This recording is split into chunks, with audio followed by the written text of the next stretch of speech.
All right, well, let's give this a shot, right? See if anybody's interested in hearing these old war stories. So, back in the early 90s, I used to travel back and forth from Boston to Asia. At that time, my first trips to Asia, I worked for a startup making routers, which was a new kind of networking switching technology.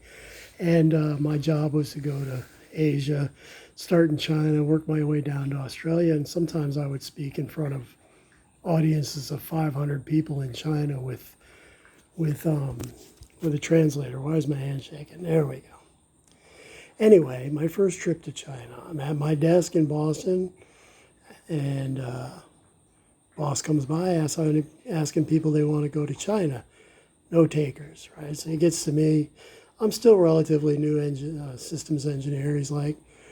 I'm like, are you buying? He's like, yeah. He's like, you can fly business class.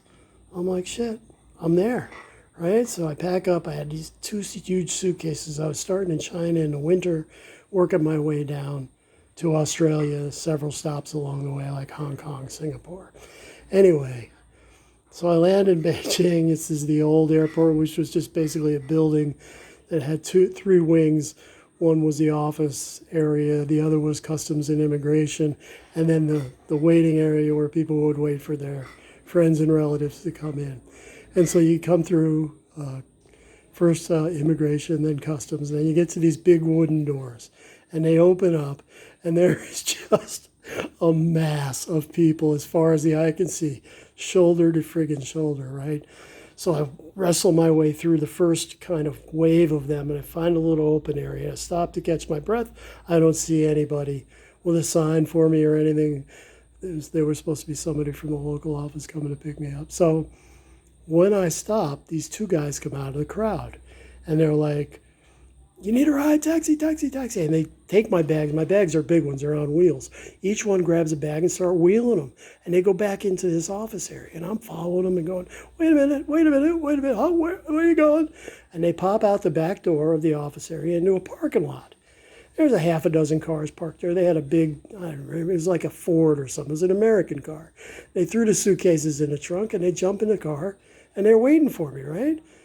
So I'm like, shit. So I get in the car and we start driving. And I didn't know at the time. I mean, the old Beijing airport is the same location as the new one, but back in the early 90s, it was just out in the middle of nowhere, and there was one straight shot on a dark road 30 kilometers into downtown Beijing. I knew none of this, so they start driving. They're driving through the parking lot, driving out. It's getting darker and darker. The road's getting narrower now. It's a two-lane road now, and I'm like, well, at one point, I threatened to jump out of the car, open the door while they were riding in the parking lot. They just looked at me, like chuckled, and just kept on driving. So I closed the door, settled back, and after, half hour, 40 minutes, you can start to see the city lights. I started to calm down, and then we started talking about how much this was going to cost, right? So we settled on, I think, like $100, which to me, I lived in Boston, $100 to the airport was reasonable, right?